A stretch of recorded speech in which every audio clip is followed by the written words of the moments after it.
Hi guys! In this video, I'm going to show you how to delete comments on Instagram using your Android phone. Just keep on watching and let's get started. First, go to Instagram application, scroll down and find the post you want to comment. Example, this one. Tap the comment icon and you can now write a comment. Now, click post. As you can see, my comment now is posted. Now let's delete it. Just long press.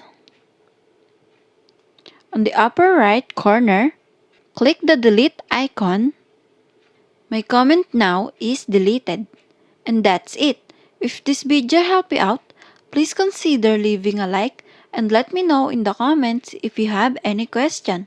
Have a good day!